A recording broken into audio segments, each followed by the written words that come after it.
I will take it. Now, I do debate this material, and this is part of the thesis of my doctorate that we'll be introducing tonight. But some of the material that we're introducing tonight is the first time it's ever been introduced. So you're going to be the first to hear it. And that's why we're going to film it, because this will go up on YouTube so that many people around the world who are waiting and watching to get this new material, they will get it. That's why we really wanted to do it here in Hong Kong. We want this to be the venue to not only spring this out as a springboard, but that so this can be discussed in many venues around the world, not just here in Hong Kong. And the topic, as you can see on the screen, is we're really looking at the Quran today. We're asking the same questions of the Quran that have already been asked of the Bible. See, the Bible's gone through this test for about 150 years, back in the 1800s, when in Germany, at the University of Tübingen, people like Wellhausen and others who asked the historical questions of the Bible, didactic criticism, source criticism, looking at the documentary hypothesis. These are all well-known words. These are all well-known criticisms that devastated the church and decimated the church in Europe. And by 1905, the church almost collapsed, along with Darwinianism and what we call historical criticism. Historical criticism is really biblical criticism. The only book that has gone through this kind of criticism has been the Bible. That's why almost everything I'm going to be using tonight comes out of that practice. And that's my area of expertise. I am a historical critic. And that's what I got my master's degree on. It's what I got my doctorate on. Now, as we have done that to the Bible, we are now doing it to other books, the Upanishads, the Bhagavad Gita, many of the Book of Mormon, and now finally we're doing it to the Quran. This is why it's unfortunate that we couldn't do it at Hong Kong University. Of all places, that should be the one place that this should be asked. And if they're censoring us at Hong Kong University, then we're all having troubles. The fact that we have to come to a church to ask these questions is sad today, and I think it's unfortunate, because the one place that all of these questions have been asked have been on universities. And it started with the Bible. We're now moving into the Quran. Now, let's go ahead and start unpacking it, and let's start going through it. When we look at the Bible and the Quran, the Christians don't make the same claims about the Bible that Muslims make about the Quran. For those of you who are taking notes, you can have this PowerPoint afterwards. I'll give it to you, okay? This is free. We don't charge anything. So if any of you do want this PowerPoint, just come up to me afterwards. We'll slap it onto the computer here and you can take it home. So you don't wear out your hand, because there's about 163 slides. We're going to go through and I don't want you to get too tired. I'd rather you concentrate and then you can go and unpack it at your own time. So we don't make the claims about the Bible that Islam or Muslims have made about the Quran. Muslims will claim, first and foremost, that the Quran is eternal. When you look at the Quran, you have to look at Surah 85, Ayah 22. For those who don't know what I'm talking about, Surah means book, Ayah means verse. So book 85, verse 22, which says very clearly that this book comes from preserved tablets.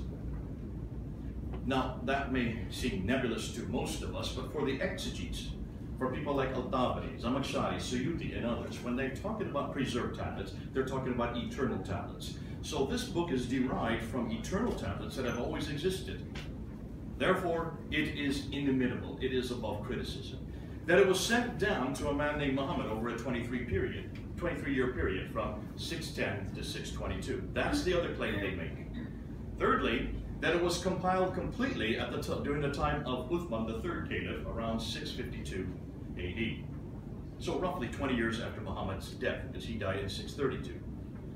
And then fourthly, that it is unchanged, so that this book we have in our hands today is exactly the same book that has always existed from the time of Uthman in 652, from the time of Muhammad when he died in 632, and has always existed in heaven. That's the claim. Those are the four claims that Muslims make. Whether they are radical, whether they are nominal, whether they are liberal, they would all, well, maybe not the liberals, but certainly the nominals and the radicals. 99% of all Muslims would make those four claims.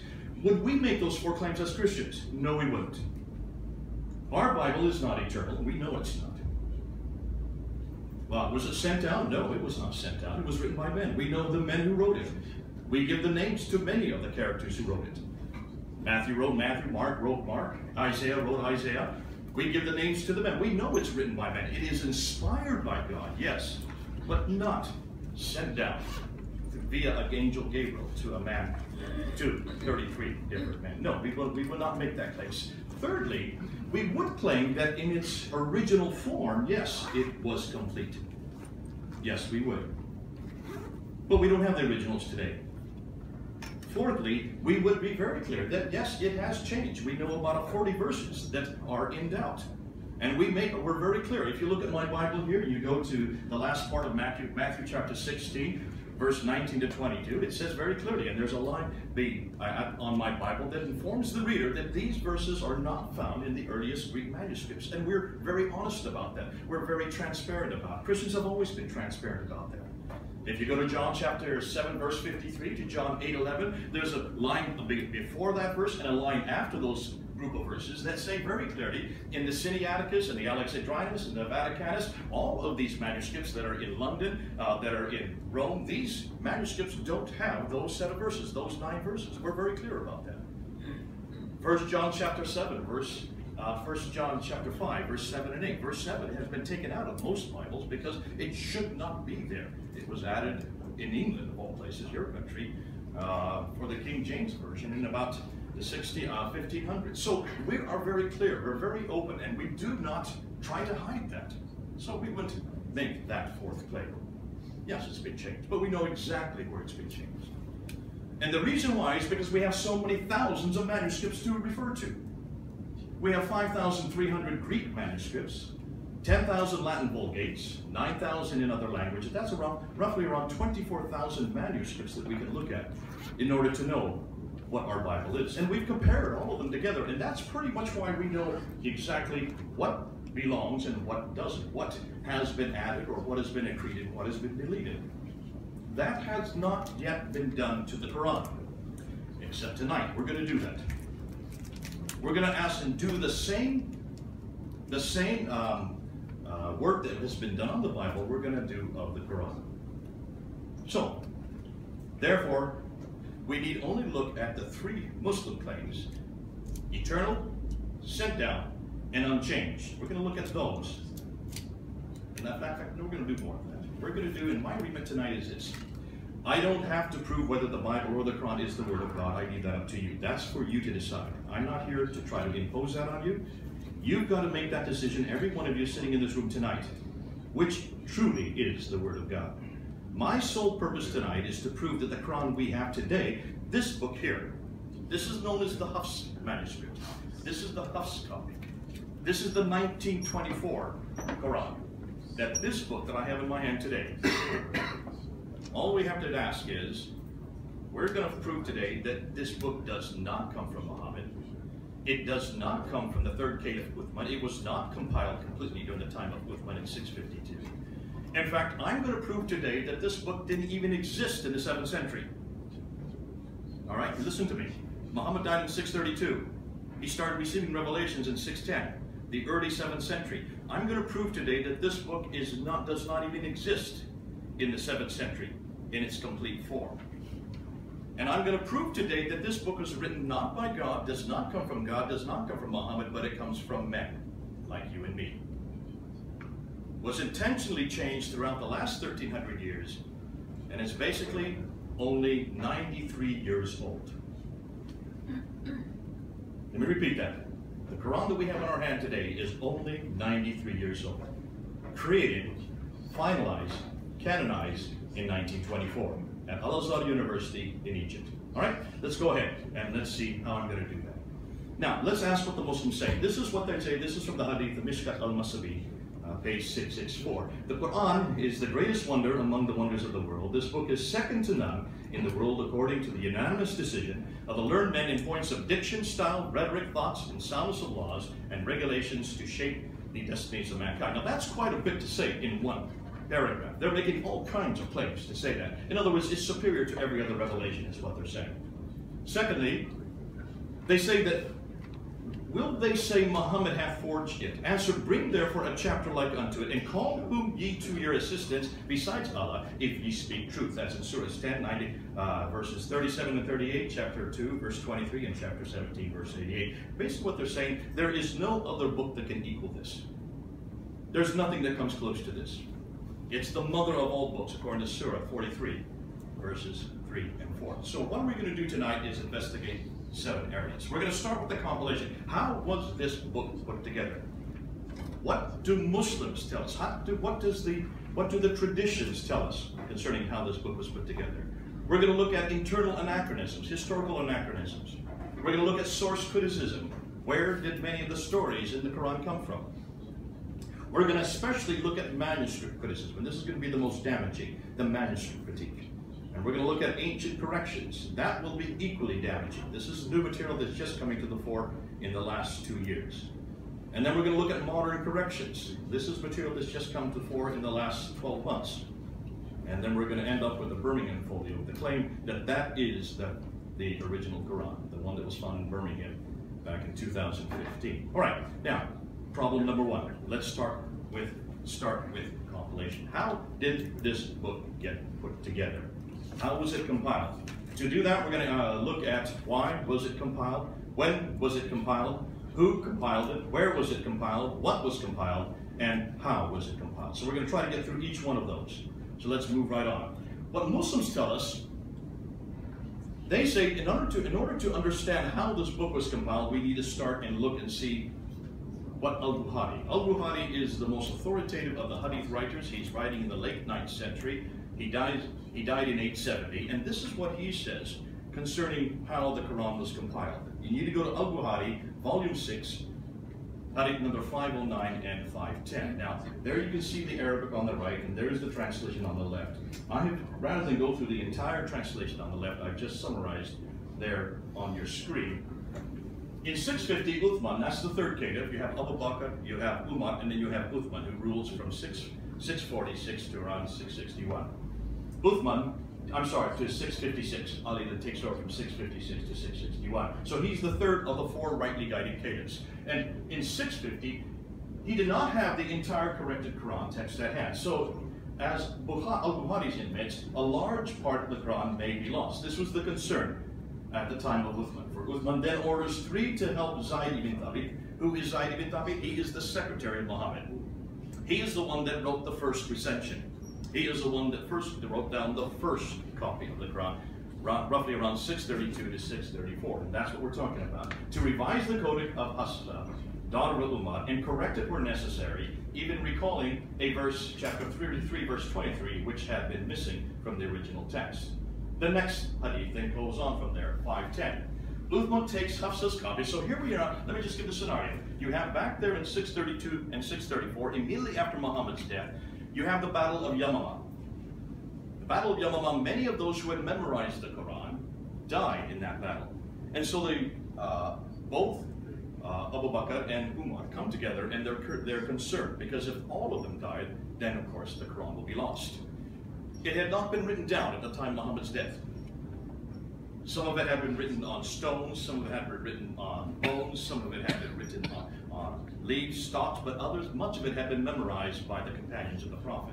But it was not in a codified form. It was not in a codex. It was not in a book like this at the time of Muhammad's death. So that's why Abu Bakr and Umar had Zayd ibn Thabit, the secretary of Muhammad, to then write down that first copy between 632 and 634. Are you following that? That copy was given to Hafsa, one of the wives of Muhammad. According to tradition, she put it under her bed and left it there for about 20 years. Now we move into 652, 20 years later. Uthman is now caliph, and at this time he is concerned because there are other copies of the Quran that are in existence. And so he has Zayd ibn Thabit take Hafsa's copy, bring it to the courts there, and there, at that point he has them to rewrite the Quran along with 3 friends, Alas, Zubair, and Ali. The 4 of them rewrite the Quran in the Qurayshi dialect. That's what it says in 510. If they disagreed, Uthman says, then make sure you write it in the Qurayshi dialect. So they write it. That's the final, that's then now becomes the canonical text. Are you following me so far? I see mostly say yeah, nodding. Okay. Once that Quran is finished, according to what we read here, Uthman then sends one copy of this Quran to all the provinces of that time. We know that there were 9 provinces. There was a province in Basra, Baghdad, Damascus, Jerusalem, Cairo, Alexandria, Aden, Herat, and Nishapur. So that's 9 different cities, 9 different provinces. That means there were 9 of these books sent to 9 different provinces for safekeeping, and also so that these would be the official text for all the provinces.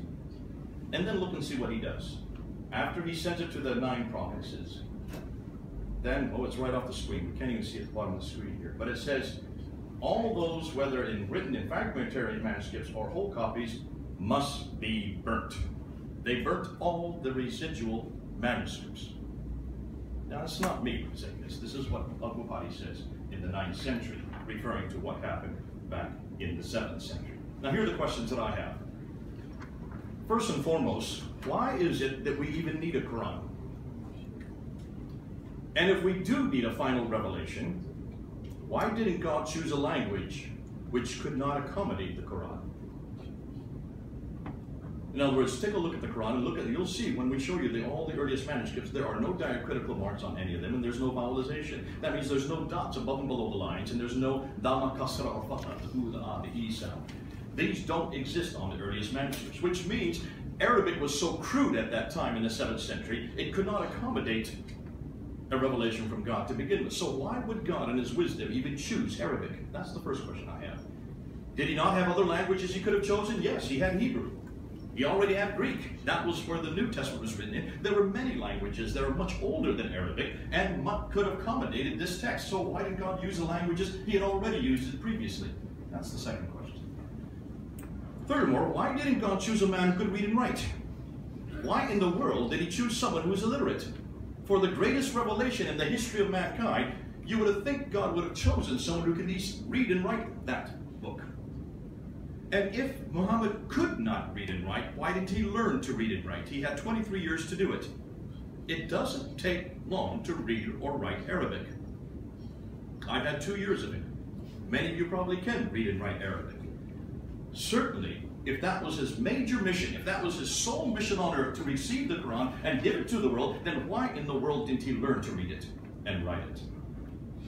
And then why didn't he write it down before he died? That's rather negligent of him. More than that, if he refused to read and write, and he didn't want to read and write, he had a secretary named Zayd ibn Thabit. Why did he have Zayd ibn Thabit write it down? What are secretaries for if they're not to write down what the person who they're being a secretary for requires? 23 years, Zayd ibn Thabit was sitting there doing nothing. These questions we need to ask, and I've never heard anybody ask these questions before. Yet to me, they're perfectly natural questions to ask. Then we get to Abu Bakr. Why did not Abu Bakr make copies of the first recension? Why did he make the copies that Uthman did later on? And why did he send them to the 9 provinces in 634? So this would not have been a problem. There would not have been a multiplicity of Qurans. Why in the world did the one copy that Zayd ibn Thabit then finally put together in 634 was put under the bed of Hafsa and left for 20 years? What's the reason in that? Now, these are legitimate questions for me to ask, and they're not very difficult, as you can see. These are as simplistic as you can get. Why did Uthman finally, when he did get the second recension, the final copy put together, why did Uthman then burn all the copies? Doesn't that suggest that all those that were burned disagreed? Am I correct? And we're not talking about diacritical marks, because these didn't even exist in the 8th century, in the 7th century. We're not talking about vowelization. Therefore, we're not talking about dialogical differences. This has nothing to do with ahruf or kiryat, as many Muslims would like to suggest, and maybe some of you in the audience will try to come back to me on that. If this was kiryat and ahruf, then you're not talking about razm, you're not talking about consonantal text. For those of you who are Arab speakers, in order to have ahruf and kiryat, you have to have diacritical marks. In order to have different readings, you have to have vowelizations. those were only incorporated into the Arabic text in the late 8th century, and we're talking about the 7th century. Are you following me? I know I'm getting a little bit technical here because this is being filmed, and I know thousands of Muslims are going to watch this, so I want to make sure that they understand where I'm heading with this. And then where are the copies? Well, before we do that, wouldn't it have been nice if Uthman had left the Qurans there rather than burn them so we could look at them today, like we do with the Bible? Have Christians ever burnt any Bibles? Do we burn any manuscripts at all? Have you known of any historical period where Christians have burned their own manuscripts? No, the Romans burned our manuscripts. We know that. During the Edict of Diocletian in 300 AD, manuscripts were burned. But Christians have never burned any manuscripts. We keep everything in place so that anybody can look at it. We're as transparent as you can get. That's why we have 24,000 of them still existing today. 230 of them pre-exist the 6th century. They're not all complete, but we do have complete manuscripts, like the Sinaiticus in the British Library, where I've spent the last 25 years, not the British Library, but in Britain, in London. If you look at that, that's an incomplete manuscript, and it's 400 years before the first Quran. Right next to it in the British Library is the Alexandrinus, which is from the 5th century. Both the Old and New Testament, that's 200 years. Did I say 400 years? 300 years before the Quran, and the Alexandrinus is 200 years. So when we look at like with like, just look at the mass of manuscripts we can refer to, and why, you're going to see after tonight, Islam has no legs to stand up when it comes to manuscript evidence.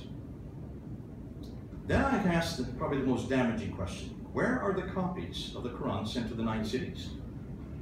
Where are the 9 copies today? We're only talking about 1400 years ago. Why can't we find one of those 9 copies? Muslims have tried to say, well, they were burned, or they were in floods, or there was lots of violence. 8 of those cities have always been controlled by Muslims for 1400 years. Only Jerusalem has been taken back. There is no excuse not to have those 9 manuscripts. We're only talking about 1400 years ago. And why, if Uthman standardized the Quran to 1 copy, are there now a multiplicity of Qurans today? We're going to get to that and see what I'm talking about. Let's go on. Now, so what did early Islamic traditions tell us about the Quran? This is what they tell us. Now, what I'm going to do now is I'm going to go to the Islamic sources. These are all Islamic sources. This is coming from Al-Bukhari, Sahih Muslim, Ibn Dawud, Tirmidhi. These are the most authoritative hadith compilers. I'm just going to show you what they tell us about how the Quran was compiled. And what they say is, well, let's start with Ibn Dawud. Many of the passages of the Quran that were sent down were known by those who died on the day of Yamamah, but they were not known by those who survived them, nor were they written down, nor had Abu Bakr, Umar, or Uthman by that time collected the Quran, nor were they found with even one person after them. That's Ibn Abi Dawud admitting that some of the verses were lost. You have here, oh, sorry, I went too fast. You have here As-Suyuti. It is reported from the Ismail ibn Ibrahim, from Ayyub ibn Nafi, from Ibn Umar, who said, let none of you say, I have acquired the whole of the Quran. How does he know what all of it is when much of the Quran has disappeared? Rather, let him say, I have acquired what has survived. Now that's an enormous admission right there, from one of the largest and most authoritative scholars of Islam, who makes that reference. Now we have Sahih Muslim. Sahih Muslim says, we used to recite a surah which resembled in length the severity to Surah Bara'ah. I have, however, forgotten it, with the exception of this, which I remember of it, and he refers to what he said. So here, Sahih Muslim, the second most authoritative of the hadith writer, admits that some of the Quran has been forgotten. Others of the Quran has been cancelled, according to Sahih Bukhari. We used to read a verse of the Quran revealed in the connection, but later the verse was cancelled. And then we have some of the verses went missing, according to, again, Al-Bukhari. And amongst what Allah revealed was the verse of the Rajam. That's the verse on stoning. We did recite this verse and understood and memorized it. Allah's apostle did carry out the punishment of stoning, and so did we after him. And there is an interesting admission. I am afraid that after a long time has passed, somebody will say, by Allah, we do not find the verse of Rajam in Allah's book. And that's true. When you go to chapter 24, verse 2, you will find now there's 100 lashes for those who commit adultery, not stoning any longer. That's the verse of Rajam that has been taken out and has been replaced. Other verses were overlooked. Khuzaimah ibn Thabit said, I see you have overlooked 2 verses and have not written them down. And that's found in Ibn Abi Dawud. And others have been changed. Here we come back to Muwatta ibn Malik. According to Aisha, Aisha, the favorite wife of Muhammad, ordered me to transcribe the Holy Quran and asked me to let her know when I should write at this verse. She ordered, write it in this way. She had heard it this way from Apostle of Allah. So even a wife of Muhammad has a verse changed because she found it different than what she remembered. Altogether, Al-Hajjaj ibn Yusuf made 11 modifications in the reading of the Uthmanic text, according to, but it was altered to so-and-so, according to Ibn Abi Dawud. And then we have some verses were substituted, according to Sahih Bukhari again. We substitute something better or similar. And then finally, some verses were even eaten by a sheep. Verse of stoning and about breastfeeding an adult 10 times was revealed, and the paper was with me under my pillow. When the Messenger of Allah died, we were preoccupied with his death, and a tame sheep came and ate it. Now, these are from Islamic traditions. I'm not making this up. All of these you can find. Every one of these you can go back and trace. So certainly, what Muslims are saying today is not what the earliest Muslims said. Lost, disappeared, forgotten, canceled, missing, overheard, changed, modified, substituted, eaten by sheep. Does this sound like a book which was compiled perfectly and completely? Does this not imply intentional human intervention all through its compilation? And that's what I'm proving tonight. In its compilation, it looks like much of it has been manipulated by humans. And again, if you notice, I'm only using Islamic authority, Islamic text to prove my point. Now we get to the second problem, historical anachronisms.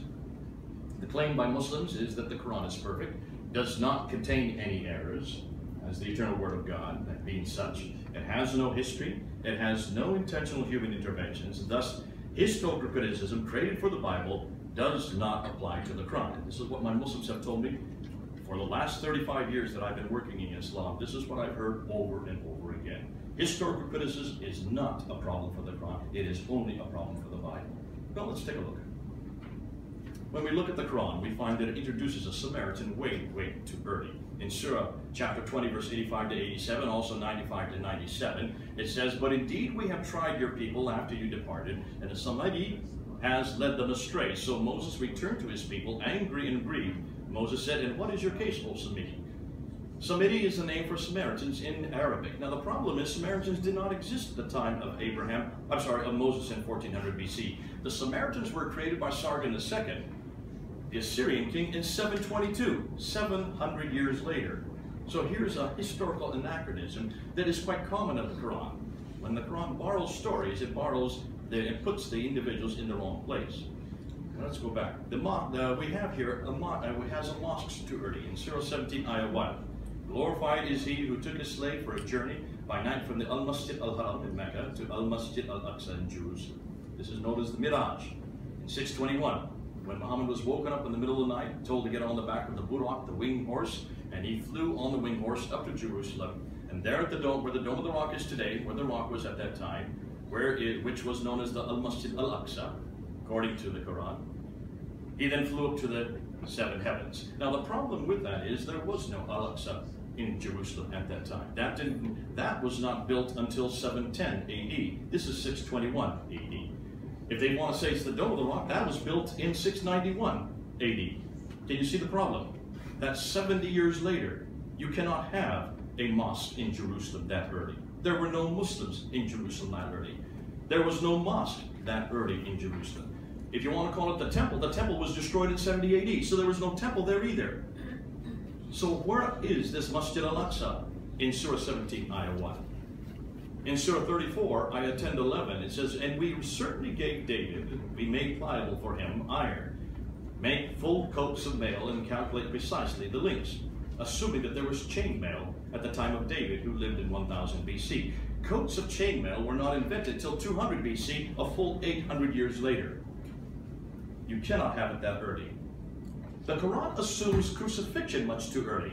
In chapter 7, verse 120 to 124, you have Pharaoh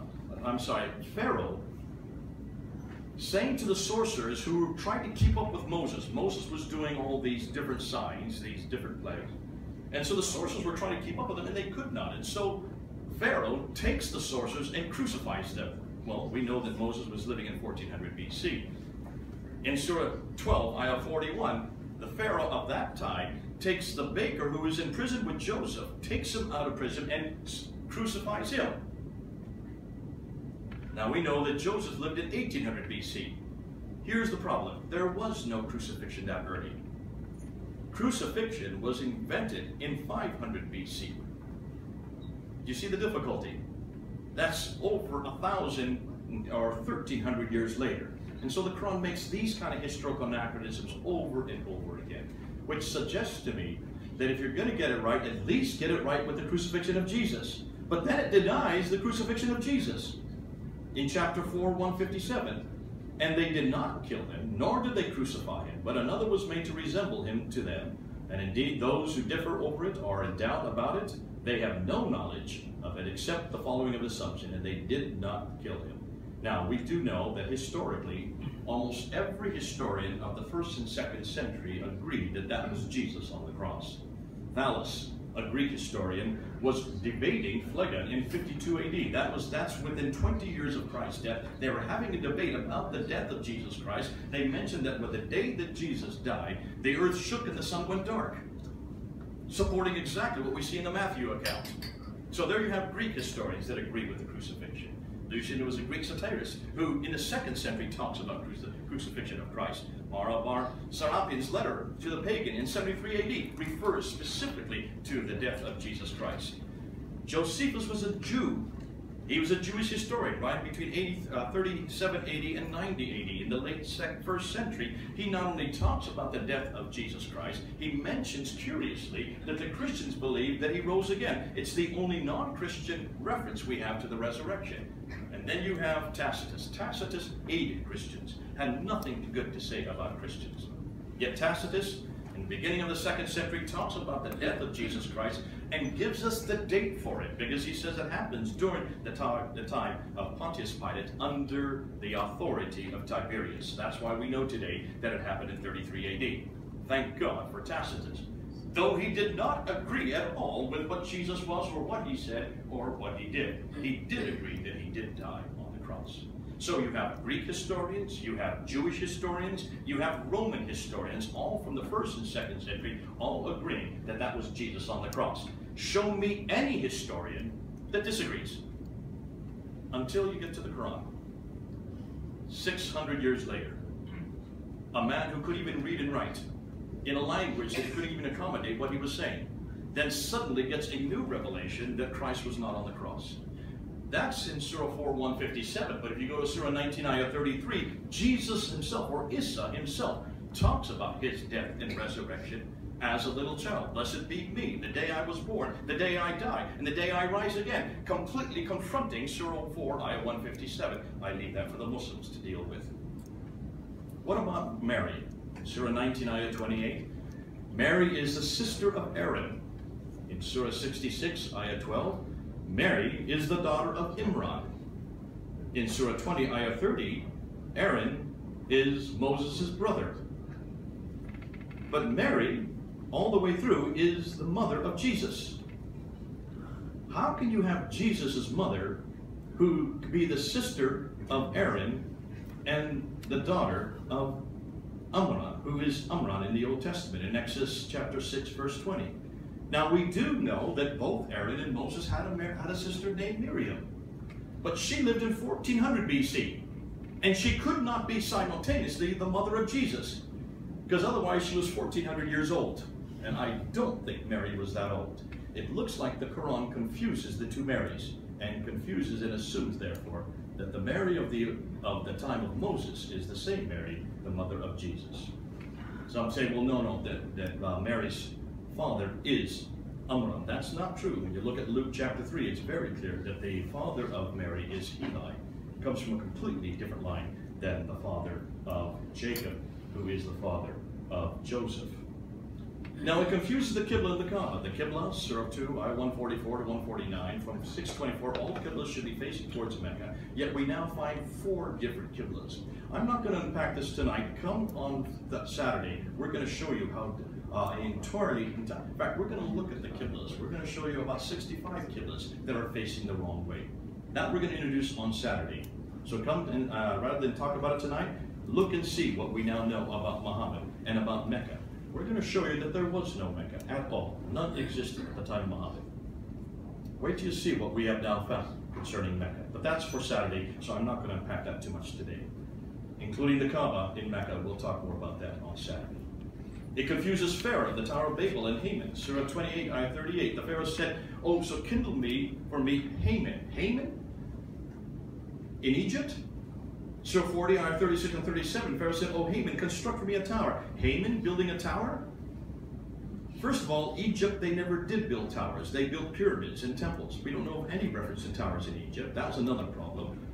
But in Genesis 11, 1-9, the tower is in Chaldea in southern Iraq, hundreds of miles away.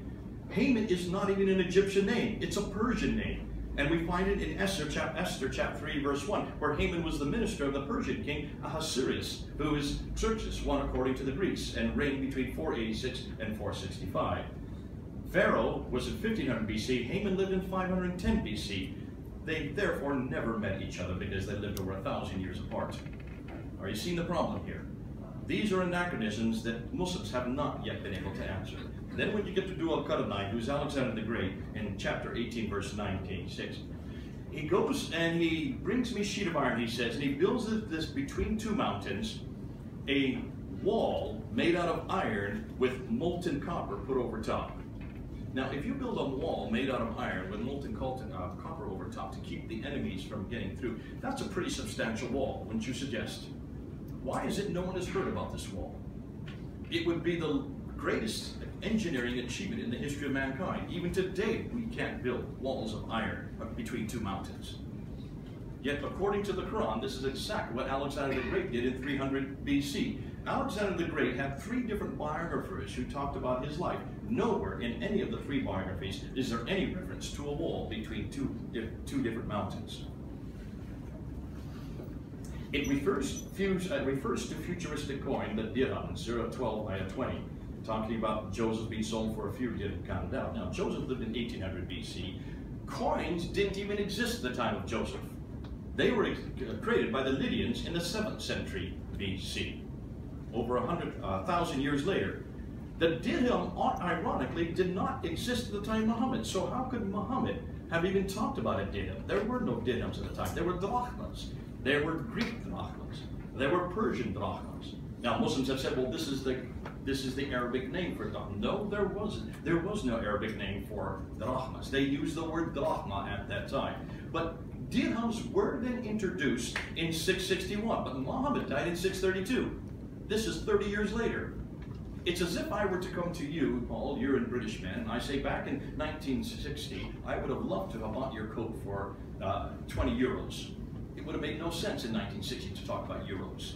Euros didn't exist in 1960, but they do today. Can you see the problem? That's why you need to look at this as another anachronism.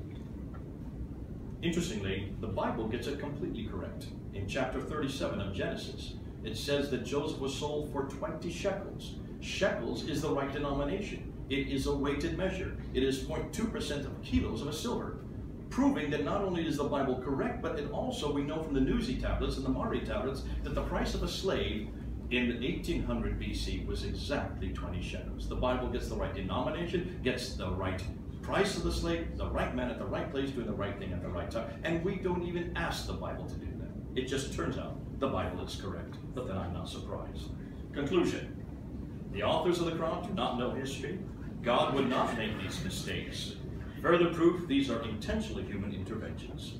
That's number 2. Let's go to number 3. Source criticism.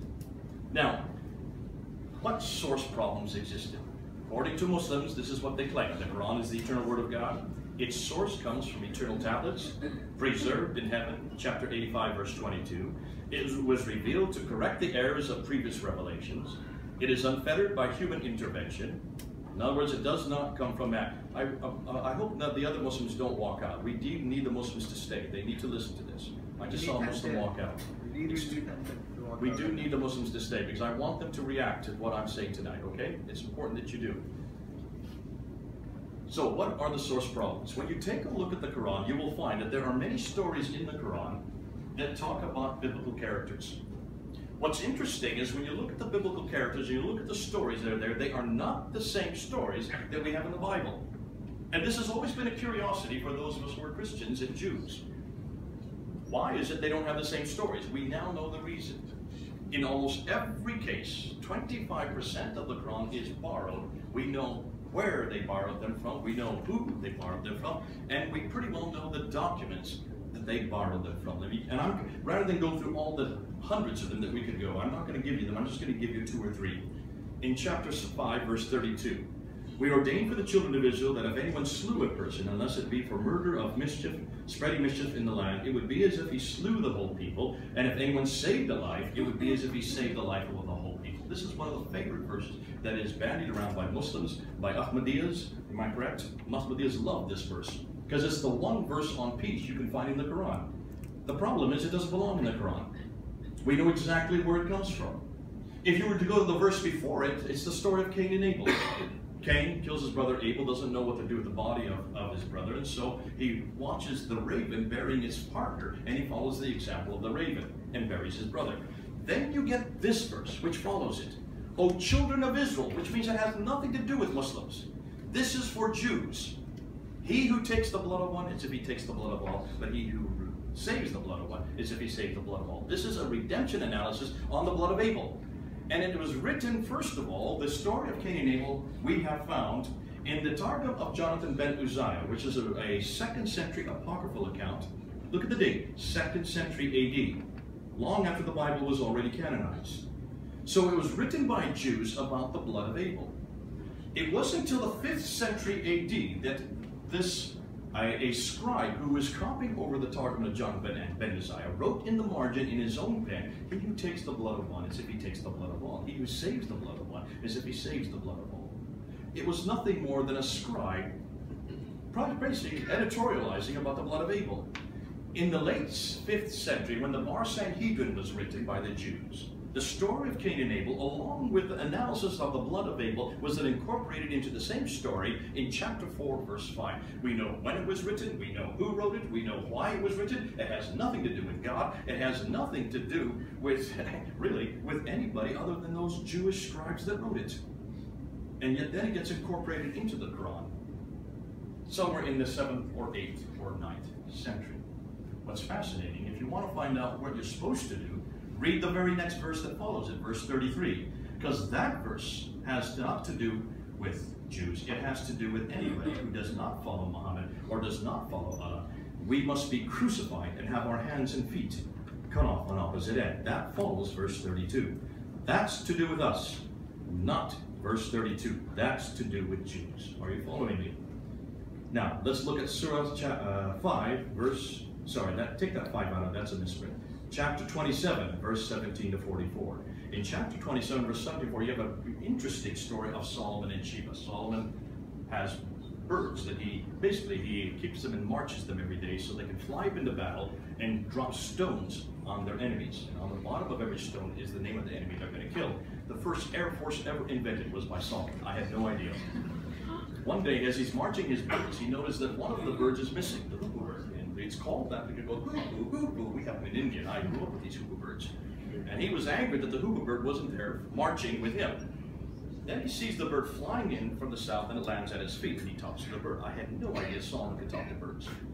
But this bird said that way down in the south, in the land of Sheba, there's a gorgeous queen, that he must go see the queen. Well, he's busy marching his bird, so he sends the bird on back down to the land of Sheba to bring her back to meet him. And the bird lands at the feet of the Queen of Sheba and talks to her. Lo and behold, the Queen of Sheba talks to birds. I had no idea, but there it is in the Quran. As she's talking to the bird wants her to come up to meet Solomon, so she comes up with her retinue, comes up to Solomon's palace, comes in the door where he's in his throne room, and starts walking across towards Solomon, and she looks down and she sees a pond with a glass over it. She doesn't know the glass is there. She thinks she's going to get her feet wet, so she pulls up her skirt to keep her feet from getting wet, her skirts from getting wet. And that's where the story ends in verse 44. Have you heard this story before? Is this story in the Bible? I missed it in Sunday school. What a lovely story. Why is it we never had this in Sunday school? Well, for one very good reason. It's not in the Bible. And the reason it's not in the Bible is because it has nothing to do with the Bible. It is an apocryphal account. It is the second Targum of Esther, written in the 2nd century by Jews in the diaspora, basically as a bedtime tale for their children. Never considered to be part of Scripture, it was nothing more than entertainment. And yet this story makes its way into the Quran in Surah 27, ayah 17 to 44. This is why you have to do source criticism on the Quran or any religious book that claims to be historical, as the Quran does. When you look at Surah 3, ayah 35 to 37, Mary, Imran, Jared, Zechariah, that comes from Proto-Evangelions James the Lesser. That's a sectarian account written by Christians, not Christians, did I say Christians? Gnostic writers. This is Gnostic accounts, and yet it makes its way into the Quran. The story of Jesus creating birds out of clay in Surah 3, ayah 49, that comes from Thomas's Gospel of the Infancy of Jesus Christ, again a Gnostic account written in the 2nd century. Burying the ring that I talked about earlier, about Targum John of Ben-Azar, that comes in the 2nd century. Chapter 7, verse 171, of raising of mountains, that comes from the Avodah Zarah, which is again a Jewish apocryphal account. And then when Jesus talks as a baby and he tells his mother how to eat fruit from a tree, that is not in our Bible, because that comes from the first gospel of the infancy of Jesus Christ, another Gnostic writing. These are Gnostic writings. These are not Christian writings. They were always rejected by the Christians. They were never accepted. Interestingly, the Gnostics and many of these sectarian groups, which were heretical, were driven out of the Byzantine world, and they were sent down to Arabia. They were sent down primarily to places like Baghdad today, which was called Ctesiphon in the archaic days. It's no wonder then that the Arabs or the Persians who put the Quran together, as I'm going to say later on, they came across only these stories. So can you now understand why these stories are incorporated into the Quran and not the authoritative stories from the Bible? The reason why the stories from the Bible are not in the Quran is because the Bible was not translated into Arabic until the late 8th century. Are you hearing me? This book was not translated into Arabic until the late 8th century. Therefore, the Arabs never read the Bible. They never had access to these stories. They only had access to these sectarian accounts, these apocryphal accounts. And that's why 25% of the Quran is full of these accounts. Written in Syriac. If you look at the beautiful poetry, Muslims tell me all the time, one of the gorgeous things about the Quran is its poetry. How could a man who could not read or write put together such beautiful poetry? Two scholars, Dr. Gunther Luning and Dr. Luxemburg, two of them independent of each other, who were both Syriac scholars, upon reading this poetry, recognized that they'd read these before. Dr. Gunther Luning went back to find out where this poetry came from. And he noticed that almost every one of the poetry that you find in the Quran can be traced back to pre-Islamic Christian hymns written in Syriac in the 5th and 6th century. Strophe by strophe, exactly the same. Borrowed then from the Syriac, interposed into the Quran, and interposed into Arabic. And most of these stories do refer to Isa. But the name for Jesus in Syriac is Iesu. When you take the story of Jesus in Syriac and you interpose it into Arabic, it becomes Isa. This is not my Jesus, folks. That's why Isa is the wrong name for Jesus. It's not even an Arabic name. It's a Syriac name. They've got the wrong Jesus, they've got the wrong name, they've got the wrong man at the wrong place, doing the wrong thing at the wrong time. My Jesus did not make birds out of clay and blow on them as a baby. He did not tell Mary how to eat, and he did not speak from the cradle, like the Quran has full of. And my Jesus did die on the cross, and he rose again. What a Jesus we've got. The Quran's got it completely wrong, but then you can see why. It went to the wrong source. Once again, we are proving these are all written by finite man and not from God. That's all I'm proving tonight. Have you noticed? That's number 3. Let's go to number 4. Now we get into the real materials. This is the most difficult for Muslims to deal with. This is why a lot of Muslims did not want to come tonight, because of this material. This is why they were putting, I don't know if you saw, they were putting out leaflets to stop people from coming to the meeting tonight. Because the manuscript material is by far the most devastating. This material I introduced in 2014. In 2014, I was given this material. We came across it in London. And I challenged Dr. Shabir Ali, considered to be the Muslim world's best debater, to a debate on it. We debated in September of 2014. He let me go first, which is his undoing. He should never have let me go first. If you want to watch the debate, you can go up on YouTube, put the great debate, Dr. Shabir Ali versus Jay Smith. That was before my doctorate. Go watch the debate. You only need to watch the first 50 minutes. All the damage was done in the first 50 minutes.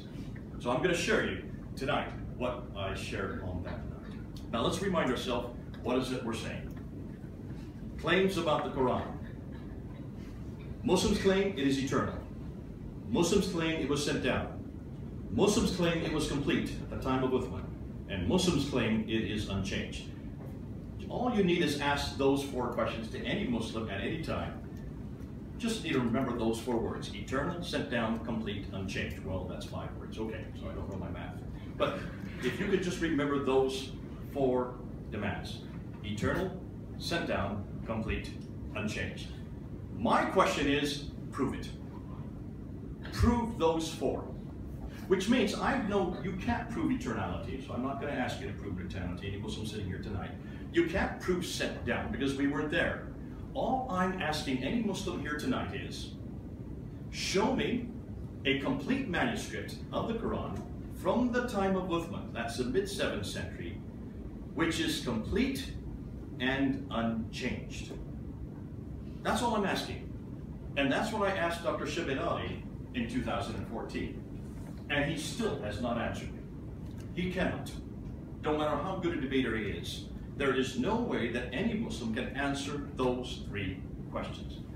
A complete Quran, written in the 7th century, that's unchanged. I'm not asking much. I'm not asking for 9 manuscripts, I'm asking for 1. Though 9 were made, where are those 9 manuscripts? Where is the manuscript that was sent to Baghdad, Basra, Baghdad, Damascus, Jerusalem, Cairo, Alexandria, Aden, Herat, and Nishabur? That's all I'm asking. If you could just give me 1 manuscript from those 9 cities that is complete and unchanged, I will be happy. All right? And for those who are watching this on YouTube, this is for all Muslims all over the world. Shabir Ali has not been able to do so. So I'm asking other Muslims to do so. Now, there are many translations. We're not talking about the translations. 106 English translations alone. But what are the claims that Muslims make? So let's look at some of the experts, some of the ones who, well, not everybody may call them experts. Men like Fethullah Gulen from Turkey, who says there is only 1 Quran. Men like, or a lady like Suzanne Hanif, who said it is preserved in its original form. Or Jamal al-Din Mzara Bozo, who said every Quran is the same throughout the world. The famous translator for the Quran, Abdullah Yusuf Ali from Pakistan, says not a single letter has been changed. That's quite a statement to make. Not a single letter of the Quran has been changed. Zaid ibn Sultan al-Nahyan Foundation says not even a dot has been changed. Not even a dot has been changed. Maulvi Muhammad Ali from your area, he's one of your men, says not even a diacritical point has been changed. Not even a diacritical point has been changed. Al-Hajj A.D. Ajijola says not a jot or tittle. They have put the Quran so high, can you see the claims they're making? Yet there's not 1 Muslim that can support any of these claims, and we'll show you why. Now, my good friend Dr. Shabir Ali, I debated him 6 times, excuse me. The last time was in 2014. I doubt he's going to debate me again because of what happened in 2014. Over 500,000 people have watched that debate. We know tens of people, Muslims, who have given their life to Jesus Christ because of that one debate. It is a debate that's difficult to watch if you're a Muslim. But Dr. Shabir Ali, even at that debate, I gave these 2 quotes. When he was debating Tony Costa a number of years ago, he pointed out that we Muslims have the copy of the Quran dating for 790, that's 790 AD in the British Museum. That's called the Ma'il Codex, which is known as the MS-2165 Codex. Folks, that's 1,300 years ago, Shabir said. And we can compare that with what we're reading today, and we find them to be exactly identical. So before the debate, Shabir used to say this. The Ma'il Quran, the 2165 manuscript, is exactly the same as the Quran we have today. He goes on, the text of the Quran, because the text was known through memory work and through the written materials handed down right from the time of the Prophet Muhammad, as I said, Shabir goes on, the two copies that were made 1400 years ago, one which is in Tashkent, so he's talking about the Samarkand manuscript, which is in Tashkent, and he's talking about the Ma'il Quran, which is in London at the British Library. These are early copies from that time, and we find no difference from that copy to what we're reading today. So even the best debater in the Muslim world is willing to say that the Ma'il and the Samarkand are exactly the same as the Quran we have today. So let's look at these manuscripts. Now, for many years, for 35 years that I've been working in Islam, I could not look at these manuscripts. We did not have access to these manuscripts. Muslims do not give us access to their manuscripts. We give them access to all our biblical manuscripts. There is no restriction on the biblical manuscripts, and most of them are up online. You can go look at the Sinaiticus in its entirety, the Alexandrinus in its entirety. You can look at the Vaticanus in its entirety. You can go look at every one of the fragments that are in the Chester Beatty Museum. You can look at the Bodmer Papyrus. You look at the John Rylands manuscript. All of these manuscripts and fragments are all available for public scrutiny. We do not hide a thing. There is no reason to hide it. We have been completely transparent. That's why Muslims are able to confront us on it, because we give them everything to confront with. Why have Muslims not allowed us to look at these manuscripts? Until 2002. In 2002, two scholars. Now before we get into this, let's just look and see, remind ourselves what the claim is. According to Sahih Bukhari, volume 6, 509, Uthman collected the Quran, Abu Bakr first collected the Quran, and then Uthman collected a second recension in 652. Took all the manuscripts that disagreed with it, burned them, and then sent a copy to 9 different cities. Just to remind ourselves, let's look at a map. Look at the 9 provinces, look where they are. Basra, Baghdad, where you can see them all here. I don't know if this will work, sorry, I'm pushing the wrong button again. Here's Basra, there's Baghdad, there's Damascus, Jerusalem, Cairo, Alexandria, Aden down here, then you have Herat there and Nishapur up there. Okay, so those are all the 9 different provinces right there, all in that brown area. Oh, I just pushed the wrong button again. All in this brown area here. That's the time that we're looking at, all right? That's the time, at the time of Uthman, those within the province that would be under his jurisdiction. According to Arthur Jeffrey has been a scholar in the last century, in the 1930s. He went to all the Islamic traditions. So he went to the Siratul Rasulullah, he went to the Hadith, he went to the Tafsir, he went to the Tahqiq, he went to the 4 genres of what we know as the Islamic traditions. And he looked at their claims of what they said concerning the original Quran. And what he found out is there were a multiplicity of Qurans, but there were 4 metropolitan codices that were specifically attributed. One is attributed to Ubay ibn Ka'b and from Damascus. What was interesting, there were 115 chapters in his Quran, yet there's only 114 in the Quran today. There was another Quran that was attributed to Ibn Masud in Kufa. He had 111 chapters. He was missing 3 chapters in his Quran according to the traditions. Another one by Ibn Musa in Basra had 116 chapters. And then Zayd ibn Thabit was the one that had his in Medina. His was 114. Now this is known back since the 1930s. We've known about this for almost 100 years. This is not new material that I'm teaching you right now. And Muslims also know about this. But we really wanted to look at the Topkapi and the Samarkand, because these are the ones that Shabir Ali specifically looked at. But we can go one step better, because we now have had access to the 6 major manuscripts, the 6 major mushafs that Muslims claim were all from the time of Uthman. Here are 3 of them. The Topkapi, which is in Istanbul, there in Turkey. The Samarkand, which is in Tashkent, in Uzbekistan. The Ma'il, which is in the which is the British Museum, British Library, excuse me, in London. The 2165. The Husseini manuscript, which is in Cairo, in Egypt. The Petropolitanus manuscript, also known as the BNF, Bibliothèque Nationale de France, so it's in the Bibliothèque Nationale in Paris.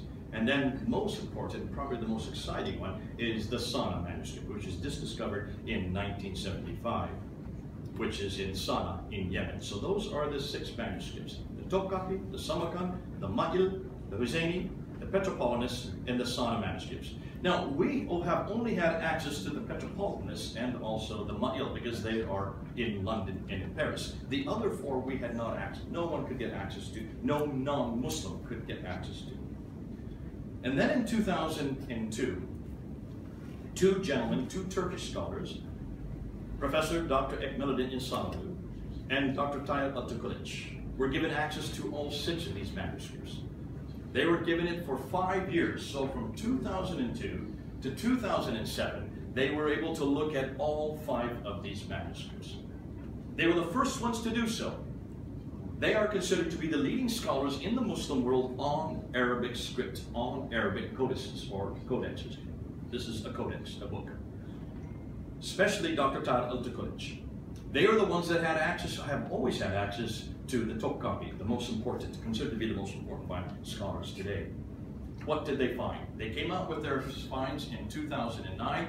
They finally, it was written, translated into English in 2013. That's why I was given access to their material, and that's why I challenged Shabit Ali to a debate.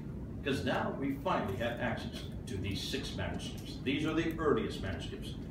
These are supposedly complete manuscripts, but these are mushafs. These aren't just fragments, these are mushafs. What do they say? First and foremost, Ekmeluddin İnsanlı said we have no Uthmanic mushafs. None of them are Uthmanic. Nor do we have any copies from those mushafs. These mushafs date from the later Umayyad period. That's from 661 up until 749. The later Umayyad period. That means the 8th century. Not the 7th century. Dr. Tayyip Atakılıç, leading scholar of Quranic studies, ex-president of the Turkish Religious Affairs, deputy in the Turkish parliament, said there has been no serious scholarly work done on any of these manuscripts. These mushafs date from the early to mid-8th century. Let me repeat that.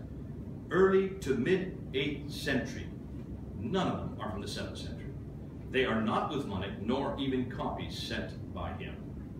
Let's take a look at each one by one. The Topkapi manuscript, from early to mid-8th century. There are different pictures of it. We now have access to this. In fact, I have it in our library. We have it in our library now. You can now get the Musaf al-Sharif.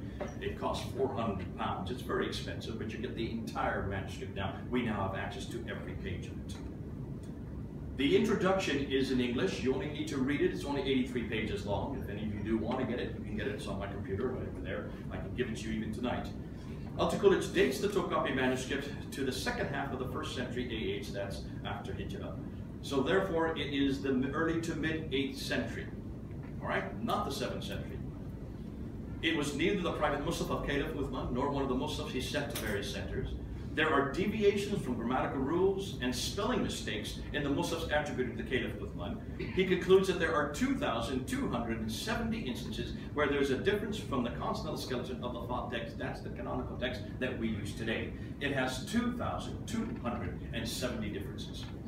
And yet it comes from the mid-8th century. That's about 100 years after Muhammad. Therefore, you cannot use it at all. It is not an Uthmanic text, and it comes from 75 to 100 years after Uthman. And yet it has 2,270 manuscript variants.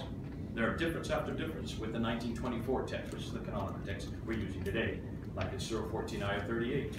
Completely different when you look at the context. Surah 3, Ayah 158. I'm not going to go through all 2,270 because we'd be here all night.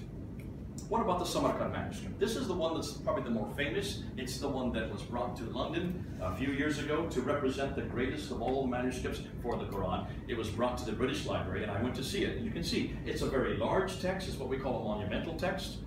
It has been dated by both Atakılıç and İnsanlı to the early to mid-8th century again. Now, what's fascinating, Atakılıç says it is not Uthmanic, as it dates from the mid-8th century, and the 6 reasons that he says are problems with it. It has undisciplined spelling, it has different writing styles, it has scribal mistakes, it has copyist mistakes, it was written by someone with little experience, with later additions, and it only goes up to Surah 43. There's 114 surahs in the Quran. It wasn't even complete. Now, even when you look at those 43 surahs, of what exists in it. Take a look at them and you will see there is only one complete surah amongst the 43. 24 of them are partial 18 have nothing in them. They're completely blank. So why haven't Muslims told us this? They've had this manuscript for 1,300 years. Why in 1,300 years did we have to wait till 2013 finally to find out how little, how hopeless the Quran it is? In fact, Al-Taqullit says it's an embarrassment because of its terrible grammar that it uses. The differences between the photocopy and the Samarkand you can see over and over again. These are just examples. If you want to study these more, those of you who want the PowerPoint, take a look and just see how different they are just between the two copies. So they don't even agree with each other. These are two manuscripts from the 8th century that don't even agree with each other, and neither of them are complete. The Model Quran that we have in London, we have known about. This 2165 Quran, it also only goes up to Surah 43.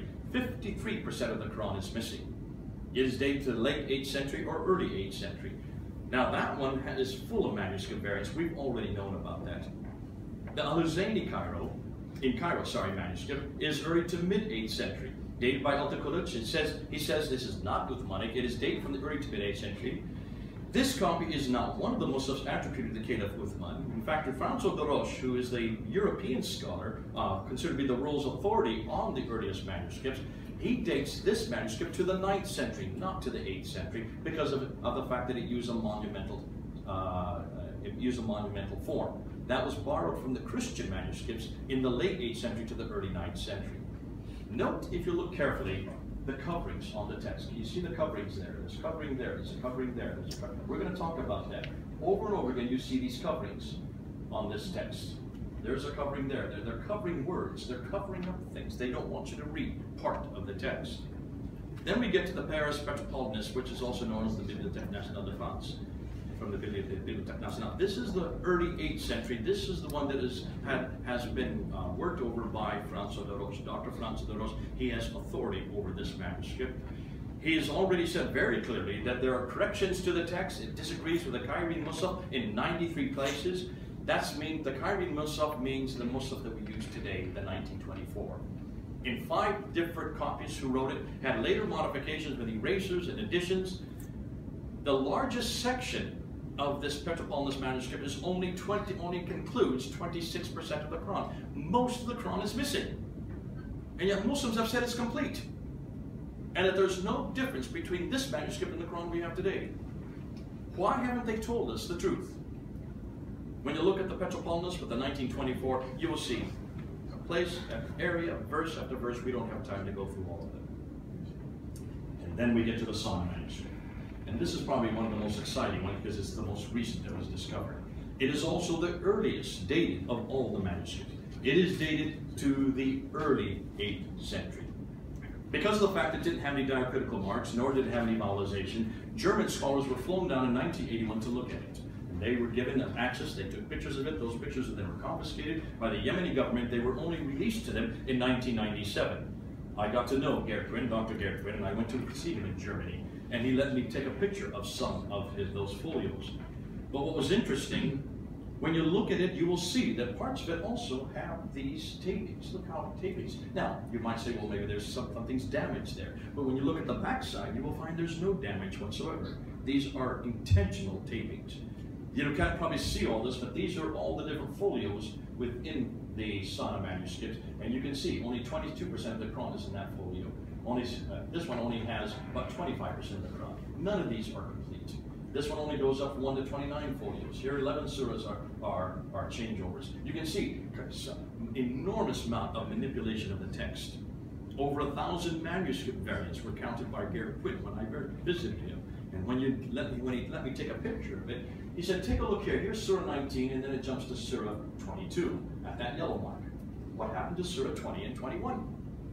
Well, suddenly Surah 20 appears on the opposite side of the page. But if you look carefully, you will see these are 2 completely different scripts. That is 705. This is the late 8th century. There's about 60 to 70 years between those 2 pages. Every time you see these orange marks, every one of those orange marks are what we call manuscript variants. That means words or phrases in this text that are not the same as the Quran we have in our hand today. And he said there were roughly around 1,000 at that time. Now, the differences in meaning are theological in some cases, But what's fascinating is that it has an undertext. See, when you use parchment or vellum, animal skins, many times in the old days, they would write and then they would wash it off and write over top. And that's called a palimpsest. That was quite common, especially if it was a manuscript that was not that important, if it was a school text or things like that.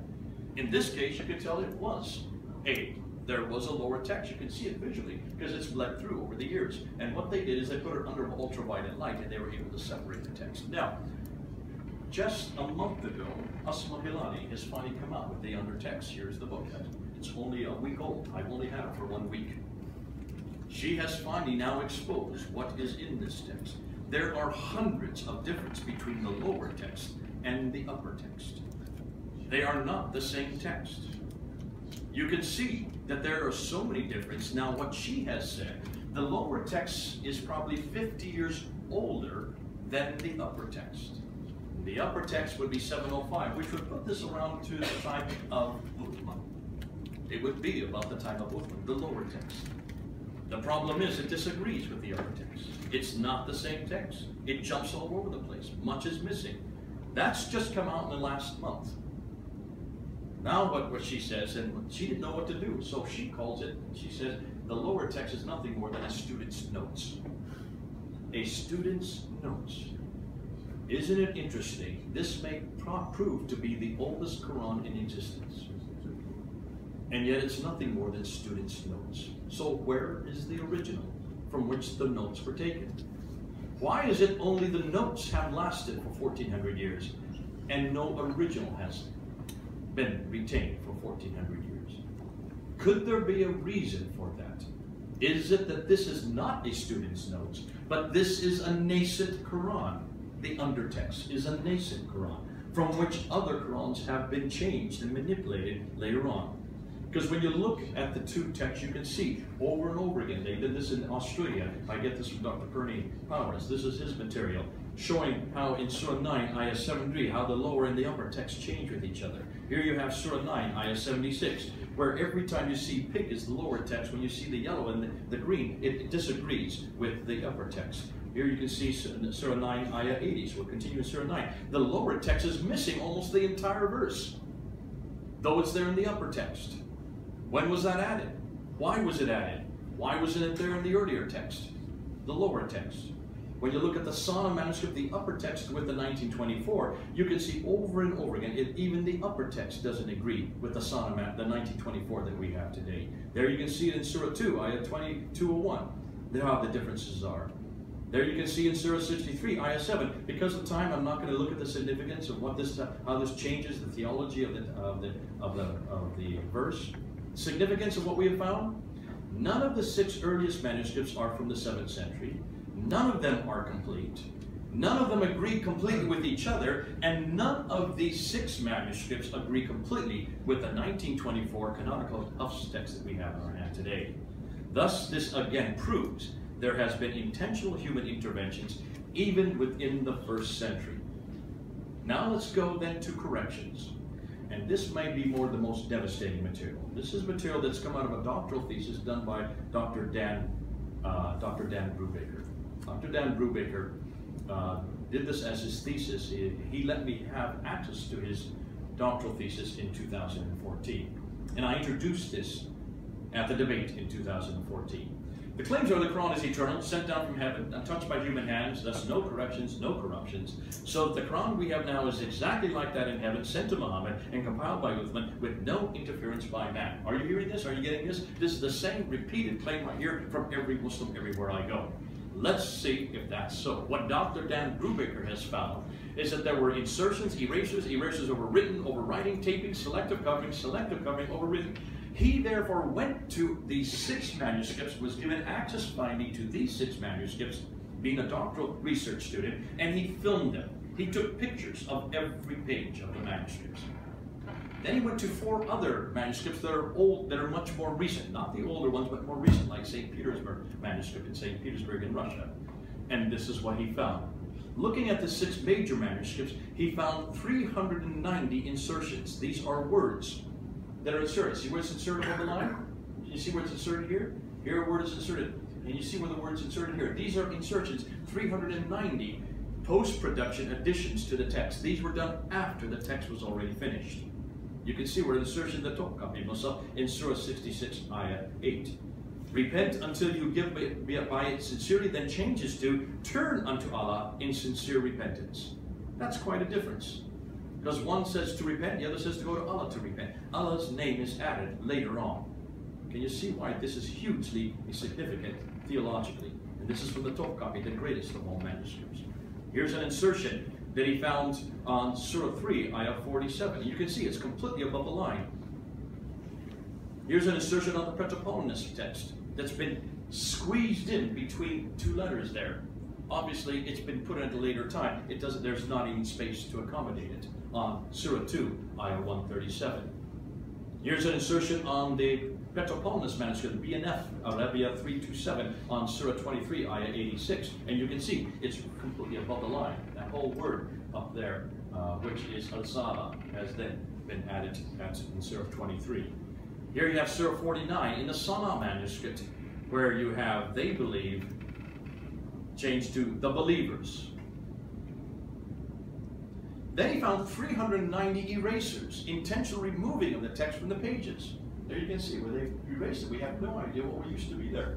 We'd love to know if we could find out why they erased it, but obviously they're trying to change the text, trying to change the manuscript. Topkapi Musaf versus the 1924 at verse 73, chapter 73, verse 20, a single word was erased between the words 2/3 and the night. Unfortunately, we will never know what the word was, which was erased in the Topkapi manuscript. Here they have the Al-Huzayni Cairo manuscript in Egypt, where in Surah 49:6, something is erased from after the word fasaka. While for this verse, the word fasaka is used in this manuscript, the word fasiku is used instead in the 1924 Hafs text. So not only is a word that has been erased, it doesn't even agree with the 1924 text once they have changed it.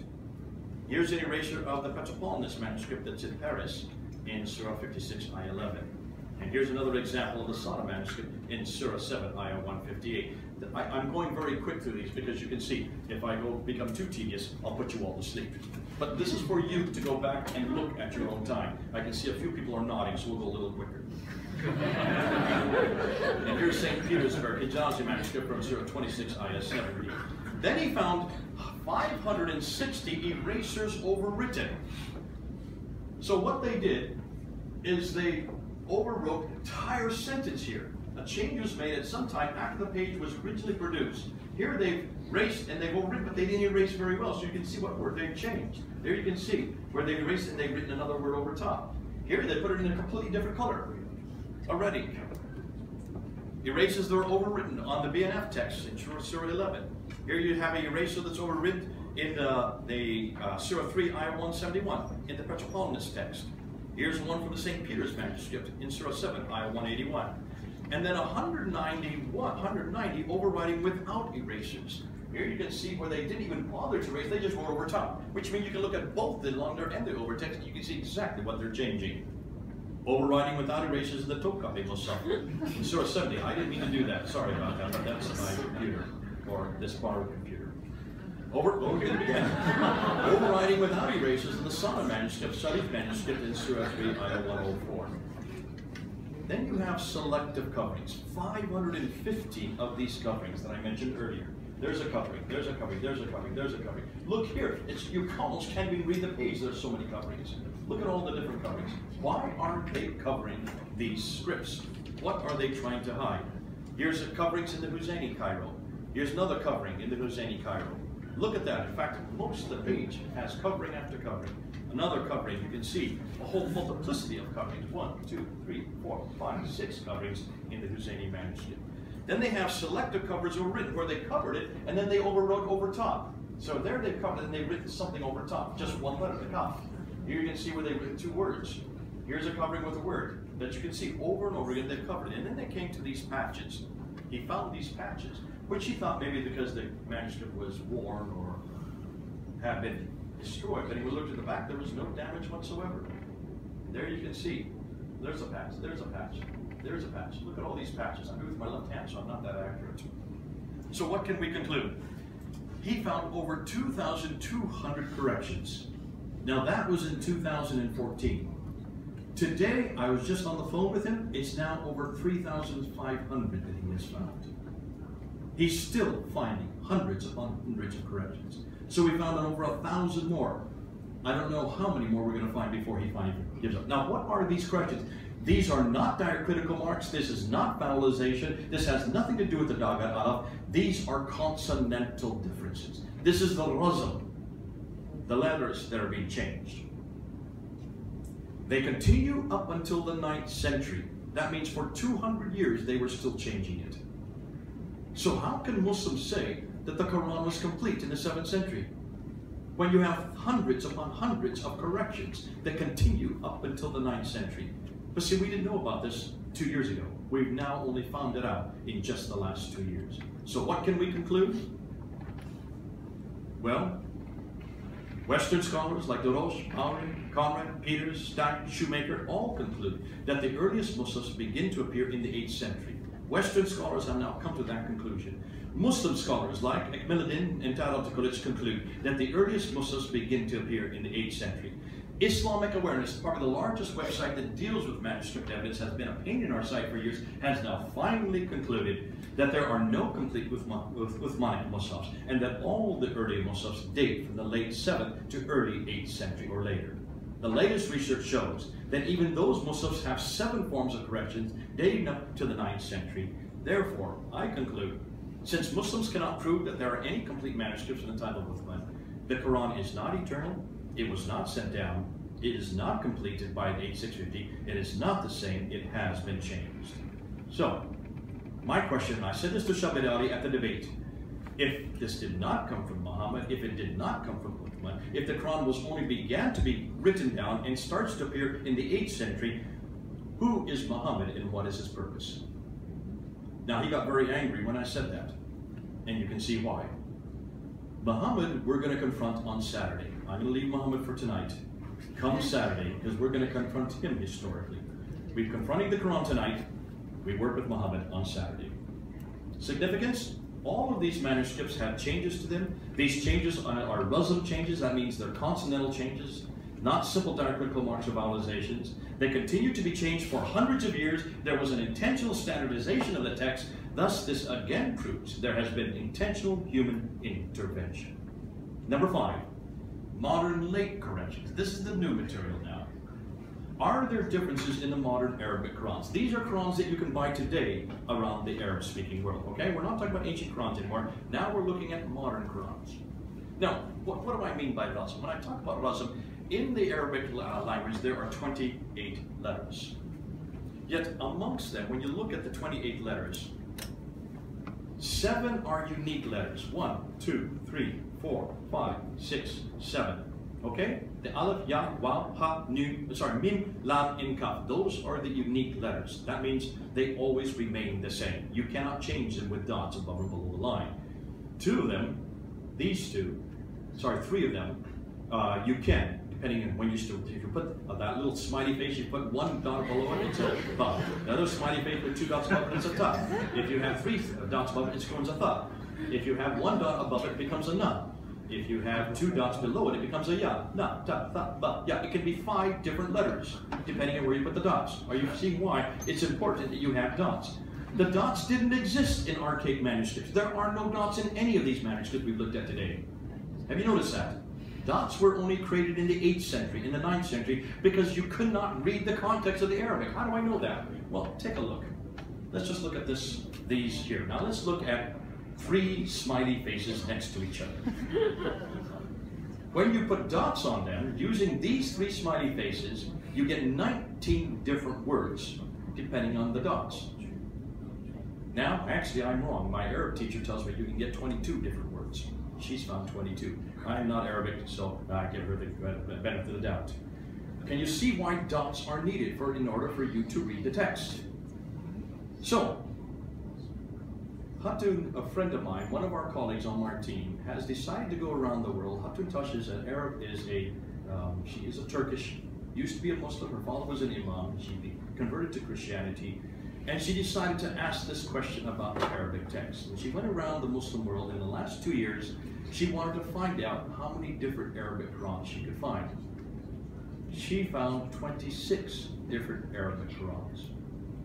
Now that's out of date, because as of 2 months ago, she's up to 31 different Arabic Qurans. What am I talking about? Well, here you have Al-Bazi. I'm just going to go through them really quickly. Here are all the 31 that she has now found. These are, every one of them is different. Not one of them is the same. These are not translations.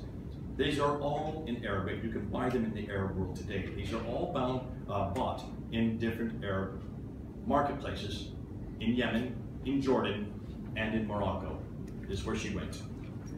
Now, what she noticed is that every one of these manuscripts is attributed to students who lived in the 9th century, and these are their names, from 5 different cities in, I just want to make sure I got them right, Mecca, Medina, Damascus, Kufa, and Basra. These are the 5 major cities. These all came from scholars who then taught students, but every student made their own text. Here you have Al-Bazi. He has over 1,094 differences between his manuscript and the Quran we have today. Over here you have Warsh, which is a very famous one, popular one, that's in North Africa. It has a 312, but the Qalun one has 1,700. You come down here to some of these like Khalaf has 2,400 differences. Here you have Al-Harab. He has 5,000 differences between his Quran and the Quran we have today. But which is the Quran that we have today? Which one of these 31 is this Quran? You want to see? It's this one. The Hafs Quran. There he is. His name is Hafs. He died in 805, the early 9th century. This Quran is only one of 31 Qurans decided and chosen by a group of scholars in Al-Azhar University in Cairo in 1924, 93 years ago. But here's the question. How do we know that this is even Hafs? Because we don't have Hafs manuscript. There is no Hafs manuscript. So what manuscript is this Quran from? Don't use the Topkapi. That has 2,270 differences. You better not use the Samarkand. That only goes up to Surah 43.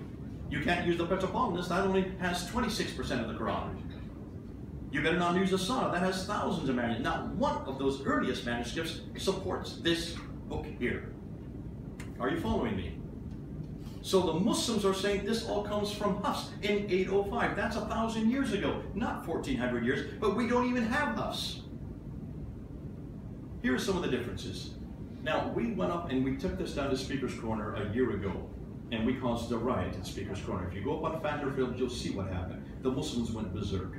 Last July, we went and did it again. We put up the 26 of them, and we almost didn't make it from the corner. They grabbed it, they tried to take it out of our hands. You can go look at the video. We almost didn't get away ourselves physically. They were so angered. This angers Muslims because they have been told today that every Quran is exactly the same. In every country, every Quran the same. And we showed 26 different Qurans, all in Arabic, that you can buy in the market today. And you can see, we went and put it up on our film. You can go look at it. Then we put just 70 slides of the differences, one after the other, just like you're seeing here. I'm not going to go through them today because this would take all night and you would be all fast asleep. There's a myriad of changes. We can find over 5,000 vowel indentation changes, average of 100 to 150 consonant differences. But what was interesting, just Hatutash on her own with her Arab teacher was able to find 56,000 differences between these 31 different Qurans. 56,000 differences, and that's as far as she's gone right now. Talk to me in a year, it'll probably be double that number. Why have Muslims not told us this before? Now, Muslims will say this is nothing more than ahruf or kiryat. We're looking at all of them, and we're finding that this is way beyond. But then they made the claim about 3 weeks ago that the Hafs that we have today is exactly the same all over the world. That every one of this book you can find here is exactly the same all over the world. That was until last week. Hatun came up with 7 different Hafs Qurans. There are 7 different Hafs Qurans. You're looking at the 7 right there. They don't even agree with each other. So where are Muslims getting off saying that all the Qurans are the same? If we can find, she just looked at Surah 27 and looked at the first 5 verses of Surah 27 and just compared 3 of the Hafs with each other, and she came up with 27 differences. And she did that within a period of 30 minutes. Folks, this is a lie that we're hearing from Islam. There is not one Quran. There are a multiplicity of Qurans. Even today, the Qurans in the marketplaces do not match. So why in the world do Muslims keep saying this? We find 31 different Arabic Qurans. All of them date back to the 9th century, yet only one of those 31 was chosen as the official canonical text in 1924, the Hafs text. Yet we have 7 different Hafs texts appearing today. Thus, this again proves there has been intentional human intervention. So now let's end with the Birmingham Folios. Considered to be the greatest manuscripts, it is only 2 pages. That's all it is, 2 pages. It's not even a manuscript. When you look at it, you will see, there it is. Dr. David Thomas, who is the curator for this manuscript, said the writer of this manuscript could well have known the Prophet Muhammad. He would have seen him probably, he would maybe have heard him preach, he may have known him personally, and that really is quite a thought to conjure with. This is all that we're talking about, 2 folios, front and back, either side, of Surah 18, Surah 19, and Surah 20. Parts of Surah 19, and Surah 20. But look at the dates. It was dated by carbon dating at Oxford University, at the Carbon Dating Labs in Oxford. And they dated it between 568 and 648, 5 AD, which does correspond with Muhammad's life. He was born in 570 and died in 632. The problem is, can you see a problem immediately? And this is why Muslim scholars have not come and supported this. If even the latest of this carbon dating were correct, that's 7 years before Uthman even put together the Quran. So you cannot have it that early. More than that, take a look at what it includes.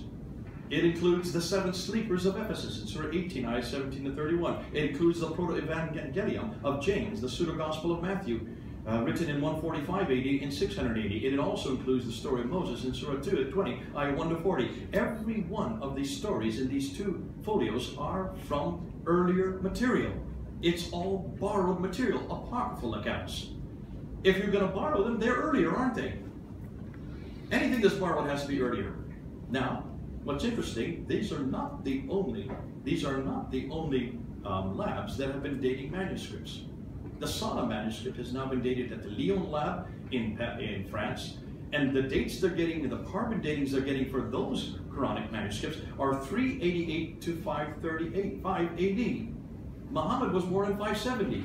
These predate not only Muhammad, they predate the Quran and they predate Islam. 443 to 599 AD. Are you going to go with those dates, Muslims? Because if you're going to go with the dates for the Birmingham folio, you have to go with the Lyon dates. You have to go with the Kiel dates. You have to go with the Arizona labs. There are many labs that are now doing carbon dating on these manuscripts, and they take you right back to the 5th century AD. 5th century AD. Muhammad was born in the 6th century AD. These all predate Muhammad. They all predate the Quran. Be careful about jumping onto this story, because this is going to destroy you if you use it.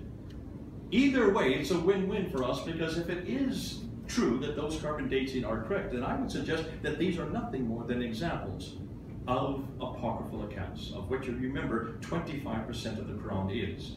More than likely, however, we're going to find that these carbon datings are not correct. These are all pre-Quranic sources. So the conclusion of the Birmingham folios, the ink has not been dated, because you cannot date ink, because ink is a melange of many different inks from many different periods. Dates show that the classical account is wrong and suggest the stories in the Quran were borrowed from outside, usually simple stories. These folios could be examples of those earlier sources written in Arabic, thus they're pre-Islamic, pre-Muhammad, and pre-Quranic. The fact that they were borrowed suggests they came from man-made stories, proving that they're, once again, their intentional human interaction. The 7 areas we've investigated tonight, we're going to now end this all up. Number 1, look at the compilation difficulties. When you look at the compilation difficulties, you will find that how it was put together was by man. The historical inaccuracies, only man makes mistakes like that. God does not make historical mistakes. Source criticism, 25% of the Quran comes from Jewish sources and Christian, not even Christian sources, from Gnostic sources, sectarian sources, heretical sources. Manuscript criticism, it's obviously the earliest 6 manuscripts that we have, none of them agree, none of them are from the 7th century, and they don't agree with the Quran we have today. Again, human manipulation. The ancient corrections, you can see from Dan Brubaker's material, hundreds upon hundreds of corrections that continue up until the 9th and 10th century. The modern corrections, 31 different Qurans, even the Hafs, the final one that was created, where did it come from? Where is its origin? Why is it that we've come up with even 7 of these Hafs Quran in just the last week? And then the Birmingham folios, don't go there. If you're going to start using carbon dating, be careful. It will bite you. Because the carbon datings put the Quran back to the 4th century and the 5th century, and you don't want to do that because that's long before Muhammad even existed. So, what are the questions still standing? Why do we not have a complete 7th century Quran? I'm still asking Muslims, where is that original manuscript? Just one, not 9, just one. Where are the 9 copies of the Quran which were sent out to the 9 provinces? Why do all the Quranic manuscripts only appear after the 8th to the 9th century? Why are there still 31 different Arabic Qurans in existence today? And doesn't this prove that the Quran did not come from God, nor Muhammad, nor Uthman, but by simple men? To summate what we've just done, revision set the stage, we move on. The questions they ask, we expand. We must confront Islam's foundations. We must challenge the Quran. We do this, the same has been done to the Bible. Both we must bring into the public sphere. Why? Because similar historical questions have already been asked in the Bible and answered. Conclusion is, the Quran is not eternal. It was not sent out, was not complete by 650. It has been changed. It's nothing more than a book written and changed by man. But hold on a minute. Hold on a minute. What about the Word of God? Who became flesh and dwelt among us? His name is Jesus Christ. See, we also have a Word of God. Yes, the Bible is the Word of God. But this is not the only Word of God that we have. We have another Word of God, much greater than this Bible, of which this Bible points to, who is the Word of God. His name is Jesus Christ, and he came to earth. Now let's ask these 4 questions of that Word of God. Is Jesus eternal? Any answer? Yes. Was Jesus sent down? Yes, he was. Is Jesus complete? Yes, he is. Is Jesus unchanged? Absolutely. The 4 things the Muslims need, we've already got. Muslims, come on home. We have what you're looking for, and his name is Jesus Christ. That's why, folks, when you want to ask these questions, if you're going to claim the claims you make about this book, be able to source what you claim. Make sure you can support what you claim. You can no longer make suppositions like Shabin Ali has been doing for years and years. You can no longer say this book is eternal. Don't even say that. Don't even go there. You can no longer say that book was sent down to a man named Muhammad. We don't even know who Muhammad is. Wait till Saturday. You'll see why I say that. Don't say that this book was complete. It was not complete. And never say it's not been changed. It has change after change after change, all the way up until 1924, which means it is only 93 years old. Prince Philip in England is older than your Quran. I said this at the debate in 2014, and I repeat it again. Prince Philip is older than your Quran. Now, Jesus, however, is much older than Prince Philip. And I thank God that I can come back to Jesus Christ as the Word of God. We don't have these problems with the Bible. Yes, we admit that there are many manuscripts. We know that there are manuscript variants, and that's why we know exactly where they are, and we let the whole world know. We're as transparent as you get, because we know the Bible was written by men, inspired by God, written by men, about one man, and his name is Jesus Christ. And I offer him to you tonight. What a God, what a man, what a Word of God. Eternal, sent down, complete, and unchanged. We've gone way over time, sorry about that, but are there any questions you may have? Especially from the Muslims who are here. Are the Muslims, let me ask you, are there any questions that you can throw at me from what you heard tonight? There's way too many. There's way too many. Okay, go ahead and get started. No, I mean, I can't even begin. There's just so much that I honestly have lost count of the flaws that were in your arguments at various points. Try to just one.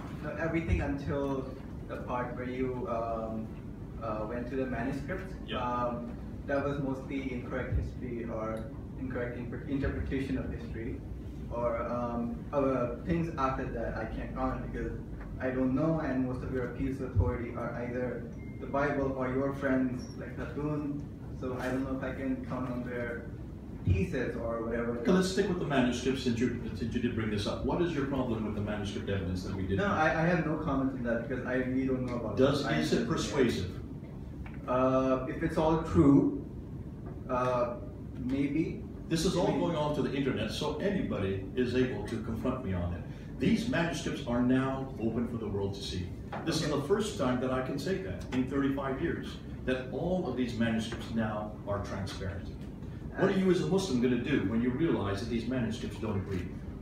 Well, I wouldn't take your word for it. I'll acquire the manuscripts myself. Go ahead, please do. I encourage you to do that. And that's when I can make a value judgment here. I mean, that your word is not enough because it's not convincing enough because you mostly have the appeals to your authorities, which what's your name, by the way? I don't know Shabir Ali, to be honest. I know a lot of What's other. your name? Fazli. Listen, Fazli, it's great that you're making these claims. I would suggest, now that you have seen or heard what you've heard tonight, go to get this PowerPoint, go and look it up, find out and look at these variants, and then ask your imam or anybody in authority. I'm not expecting you to be a man of authority, because you want to go to those who aren't authority. Yeah. Go and ask them what they're doing with these variants. Ask Shabir Ali, considered to be the world's leading authority for debating on manuscripts. Ask him what he's doing. Do you know what he's doing? I don't know. He says, I don't have to worry about them. I only care about the 1924 manuscript. Okay. What an admission. Admitting that the only manuscript that he will look at to find his miracle of the number 19, he still talks about the miracle of the 19. He will only go to the 1924 manuscript. He doesn't want to be bothered by the earlier manuscripts. To me, that's a huge admission. And I hope that Muslims, we are aware that no longer can publicly they say that the Quran has never been changed. No longer can they say that the Quran is the same today as its origins. No longer can they say that there is only one Quran in the world today. There are a multiplicity of Qurans. Well, my only comment would be that obviously, even if it's any religion at all, be it Christianity, be it Islam, at no point can you say we can prove anything. At some point, you have to take something on your faith. That's why we call them religion, not science. Well, that's a cop-out, sir. That's a real cop-out. We can prove whether the Bible has manuscript evidence. We can prove these historical claims. See, every scripture makes historical claims, does it not? Not just the Quran or the Bible, the Bhagavad Gita, the Upanishads, the Book of Mormon. Anytime it makes a historical claim, we have a responsibility to check out that claim. Yeah, but like I can give one example, like the thing that you talked about carbon dating, right? You presented all of these ranges for each one of those universities or institutes, right? And then the earliest part of that, it was always a range, it was not an exact number that this is the year it came out. It was from this year to this year. Right. And as you might also notice that the last range of that thing, each one of those institutes was in the time of the Prophet or after him. Only the earlier date was something that preceded the Prophet. So these are several examples about how things you can't confirm ever. No matter how... All I'm saying is be careful with that, because not only are you going to be stung by it, because then if you're going to accept that carbon dating from the Oxford lab, you're going to have to accept the carbon dating from the Kiel lab, from the Lyon lab, from the Arizona lab. Interestingly, who are coming with dates that go back to 443 AD. Do you really want to accept that for the Quran? That's what I'm saying. They are going back. That's one part of the range, right? It's from this date to this date. 443 to 599. Then you have... Was there even any Quran at 599? Then you have very good reason to deny the plausibility of that institute. I'm sorry? Then you have very good reason to deny the plausibility of that very institute. Is it even doing its job right? I see. So you only accept what fits your paradigm. You only accept those discoveries. Be careful, because you see how ridiculous that sounds to us listening to you. That's what you're doing. Please don't go me with the facts. My mind's already made up, is what you're saying. Don't do that in front of all of us. Please don't. Okay? Well, seeing as that's why I think it's very important that Muslims start to accept what the scientists are finding. It wasn't only one laboratory. You listed about 10. There are 5 laboratories that are now looking and doing carbon dating. Now, my personal view, I'll tell you, I don't think the carbon dating is exact. Let me tell you why. Look and see what they've done with the Dead Sea Scrolls. There are hundreds of years difference depending on which part of the Dead Sea Scrolls you're looking at. That's why if you even look at carbon dating, the whole deterioration of carbon has only been measured in 2 areas of the world, in California and in Japan. So these manuscripts don't even come from that part of the world. So the carbon depletion is not the same in the Middle East as it is in California and Japan. So I would suggest all of these are inexact. So I would agree with you on that. But please don't say it fits within the prophet's life, because this one fits within your prophet's life. You can't just accept one finding and not accept all the other findings. That's all I'm saying. Be careful, because you're going to look ridiculous in public. No, my point is that if all of them seem to be fitting in his lifetime and one of them does not fit, then that's a good reason to say that this one might be wrong. Did you notice that none of them fit in the prophet's life? The only one was the folio in Oxford. The ones that you showed on the list, each one of them had their 2 days that was fitting in the lifetime. Should we go back to it? I'll show you. They were go ahead. They're from 443. Go ahead. Oh, what did I just do? And then in the meanwhile, while you're getting there, let me tell everybody about how the compilation of the Quran took place. And I'm no expert. I'm only telling you guys what I have learned from the books of history. And basically the process of compilation was not that people did not write this down. His secretary was not a secretary. He was a scribe. And his task was to memorize everything the Prophet said. Everything. Not just what he said, this is from the Quran. Everything. And he was one of the, I think 6 or 7 of them. And what happened in this lifetime was nobody used to write at that time. The Quran. No one used to write at that time? Are you suggesting that the libraries in Alexandria didn't exist? Are you suggesting that from all over from Spain to India, no one could read or write? I'm going there. They did not write the Quran as that part because they had the Quran in front of them. They could ask about the Quran anytime they wanted from the Prophet himself. The authority was right there. They had no reason to write. They could go, he lived next door. You could go walk up to him and ask him, what did you say the other day about what God said? And he would repeat exactly that way. The problem came about writing was in the first caliphate, Abu Bakr. So it was not compiled in the 3rd caliphate by Uthman. It was first compiled by Abu Bakr. He has that been sabit to I said that tonight. Did you not hear me? Sorry? The first recension is Abu Bakr. Why is it that they had to wait to Abu Bakr to write the first recension? Yeah, I'm going to that. There was a battle of Yamama, as you said. Okay. Right? A lot of so at that time, everybody had memorized the Quran. Everybody knew it by heart. What did they memorize? To this day, what did they memorize? Everything the Prophet said. That was including parts of what he said are in the Quran. What did they memorize again? What manuscript did they memorize? What codified canonical text did they memorize? Let me tell you something right tonight. If I were everything I said tonight, if I were to ask every one of you to then write down what I said tonight off the top of your memory, how many different renditions would you have of what I said tonight, just from memory? Quite a few, right? Quite a few.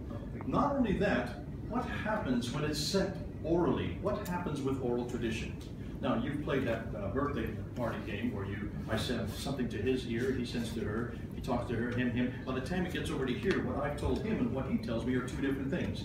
The problem with oral tradition, it gets manipulated, it gets accreted, it gets deleted. That can happen within a period of 15 minutes. To say everybody memorized it, prove it to me.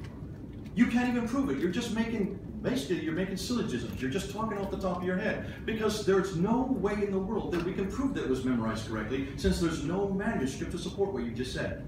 And when it was finally written down at the time of Abu Bakr, which you do admit, why did it have to be written again 20 years later? What was wrong with the first manuscript? And then why did all the other manuscripts have to be burnt? Obviously there were differences. And then when that manuscript was written down at the time of Uthman, sent to 9 different cities, where are they today? Why isn't there not one manuscript available for us to look at today? It's not the fact that people could memorize, I'm sure they could. I would suggest that when you memorize anything, you have different memories. We know that even in the 21st century, how different our memories are. I know that with my wife. We see the same thing. When we get home and we tell our son, she tells a totally different story than I tell. And it's just happened maybe half an hour ago. Now that is quite typical of human memory. So don't tell me everybody memorized it perfectly. 114 surahs, everybody memorized it perfectly. That's easy to say, but you can have no proof for that, especially when we do know that according to the traditions, it was written down in 632. Why was there a need to write it down, unless of course, there was differences in memory? I can answer that. Okay. My name is Tariq Said. I belong to MDA community and working here as an imam. I want to tell you that you belong to Christian community and you have your faith and you want to prove Christian beliefs. If you listen a Muslim scholar, he will prove that Injil is not good, is changeable, is not God's word, and they have their allegations for Christianity. So this is a debate. We cannot satisfy one to each other. We should express our thinking that how you discuss. So if you listen only your own speaker, then you are one-sided. So we should listen our opponent how they explain. Today you have this discussion that there is a historical problems with Quran. There is also historical problems with Injil, with the New Testament. So I am as a Muslim, I came here, I want to listen you how you think about my religion. So like this, our Christian brothers, they should also attend the Muslims programs. They make them friends and they ask them the question, how they respond this. So only we should understand how they explain their question. Yeah. Now I tell you about this, what was the tradition of the Holy Quran. It was complete in the life of the Holy Prophet. It was revealed in 23 years and it was not written in one shape, in one volume, because it was revealing still the death of the Holy Prophet Muhammad, peace be upon him. So it was written after the death of the Holy Prophet Muhammad, peace be upon him. So in his life, it is impossible that you compile it in one volume, but it was completed in written shape in different for different people. They have someone have written something and someone have written something, and people have learned it by their heart. What's your question? Can we get to the question? No, I am telling you that you are telling that this was not compiled. I think in I've the life. already repeated that, did I not, already tonight? What's your question, sir? No, my question, I don't have any question. I am not agree with your thinking. No, that's so fine. I am telling that it was completed in the life and people learned by heart it when there was a one holy war. When was it written down? All people there was a system. He has appointed some person. And where is that manuscript? He told them to memorize these. They recite these Holy Quran in their prayers. And in Ramadan, the whole Quran Sir, was I'm asking you a repeated. question. Since you're not asking me a question, let me ask you. Where is that manuscript that you just say was written down? Where is it? It was written later in the time of the Abu Bakr Siddiq, Radiyallahu Ta'ala anhu, when he said that in one war, there was 500 Hufaz was martyred. So, Sir, let me ask you again. I'm not asking you a third time. Where is that manuscript that you say was written down? in the time of the Abu Bakr Siddiq. Where is it today? Yes, this is the same that was. Where is it today? Do you know where it is? Can you show me that manuscript that you're talking about? A complete No, manuscript? here I cannot show. Does it but exist today? This is a study and claim, and you can study this one. Can you tell me where there's a manuscript today? It was totally, completely memorized by the Muslims, And we're and going to it get the is a same tradition. narrative over It again. is impossible Are you following why this is a problem for that Muslims? one can satisfy you. Does this It is not. satisfy you, what he is saying? Are you convinced that a memorized text is This is sufficient for you? your program, so you cannot satisfy. If you go to a Muslim program, they also have arguments. So if you invite some people, We did invite. We wanted this to be a debate. We should learn each other. Sir, listen. There should not be a debate. So I understand the frustration. I can see that that's a problem. But can you see why we're asking these questions? It's very important that all of us in every religion who have a text that is historical, that if we're going to make a claim, support it with manuscript evidence like this, what we've just asked you. The manuscript evidence does not exist for the Quran, not from the 7th century. The manuscript evidence for the Quran only begins to appear in the 8th century. Those manuscripts, like the Topkapi, the Samarkand, the Mahir, the Huzayni, the Petroponus and the Sana manuscript. These 6 major manuscripts that are the oldest manuscripts. Not one of them is from the 7th century. They are all from the 8th and 9th century. They are not the same. They are not complete, and they do not parallel the Quran we have today. Now that is a historical fact. So when you say that they memorized it, I don't care diddly-squat, because I have no idea what they memorized. If I were to ask you today to tell me what Surah 2, Ayah 145 is, and you repeat it word for word, how do I know you're correct? Unless I have a Quran next to me to follow you to know that that is correct. You need to have a written text to be able to measure everyone around the world to know that they have the same memory. That's all we're asking. We're asking a very simple question. Please stop claiming that it was complete. Please stop claiming that it comes from Muhammad. Please stop even claiming it comes from Uthman unless you can support that. And I've asked now 3 times, where is one manuscript that is complete and unchanged from the time of Uthman? Sir. Hello. I just want to ask you, this PowerPoint, you are the one designed this one? These are my PowerPoints, yeah. Yeah, you designed this one, Yeah. right? Everything you designed in here, right? I'm sorry? I said, is there every page or every design you are the one who make this one, this PowerPoint, right? The PowerPoint, but I did none of the research. No, I'm just asking you, you are the one design this PowerPoint. I did it. This is my PowerPoint. Yeah, You can have it, yes. Yeah, you make this one, right? Yes. I don't know, I'm very poor in, of course I'm Muslim, but I don't have much knowledge of Islam also. Okay, but I just want to, I'm wondering, just I hear from you this all things, and maybe this is true, but you lie all in front of all these people that I don't know this paper why going down when you just show the some Quran words you throw like a rubbish, you take a paper like a rubbish and throw in the dustbin. Just show you in this PowerPoint that you said, oh, I don't know what's happening here. Oh, I this see. is You like mean that animated. That was not my animation. I think this is. no, computer just did you. No, this is not how. Yeah, can, I asked- no, I no, asked this sorry one for you that. design. This one you accept. This one you design, right? that. You're talking about the crunching up. No, no, yeah. Listen to me. You That design. shouldn't happen. I don't know why it Sir, happened. listen to me. You accept that you design this one, right? Of course, that is a designing, and you are the one make this one. Yeah. And you lie in front of all people. I don't know what's happening. This one, this is a laptop. I have lied. What have I lied tonight? No, you said this is. You said I don't know what's happening. And Yeah, so- this is, you said I don't know what's happening. This one. You say you This is by the borrowed laptop. And this is not. So that was not. I That is did not. have That is an not animation mistake in my- of laptop. in my That is manuscript. mistake of When who we made make this Muslim, one. you should respect us. Okay. Absolutely, and that's why I'm Problem sorry is that this, that There are happened. some things not respected.